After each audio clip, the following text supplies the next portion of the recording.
It's come to my attention that there is a very troubling thing happening on our beloved South Fork of the Snake River in Idaho in Swan Valley. It appears that we figured out the fish aren't really as smart as we thought they were. Because guess what? This is one of the best flies there right now. Now, we know you don't fish the pink worm.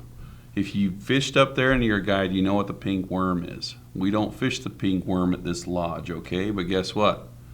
This is not a pink worm, and we can fish it. Yeah, that's a big brown bro. This isn't even arguably our most filthy fly. But guess what? We're going to show you anyway. I've been working a lot up in Idaho, and there seems to be a craze on the South Fork of the Snake River where people are fishing blobs. So this one is for you guys. First thing I'm going to do is I'm using this short shank jig hook from Fulling Mill because it's got a turned eye. This is a really big bead. This is a 4/6 bead, and it will catch up on that eye. So it doesn't slip over the eye. You can put really big beads on these. Because it's so big, it's got a big gap in the back. Usually I just attach my thread like this and I just keep wrapping until it fills up. But I don't want to use my whole spool of thread, so I'm just going to get whatever dubbing I have here. This is just some Bruiser Blend, and I'm just going to mash that right behind that bead to set it in place.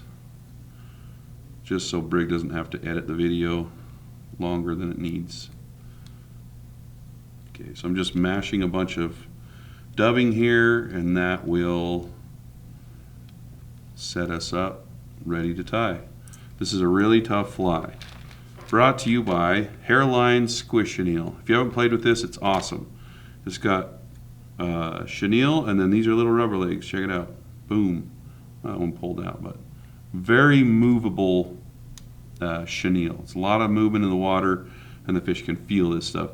Anyway, I'm just going to peel off some of the chenille, wrap in the stems, and then we're going to give it some really nice and tight wraps on there, 2 or 3, and as you can imagine, you know, there's not a lot of technique to tying this one, but for some reason the fish really like it. So anyway, we're just going to whip finish here, and then the magic step's coming right up. You got to stay and check it out. It is make it or break it with this fly.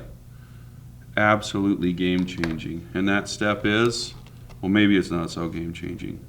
Just this. Put some super glue on your thread. Got you to watch to the end. All right, there you have it.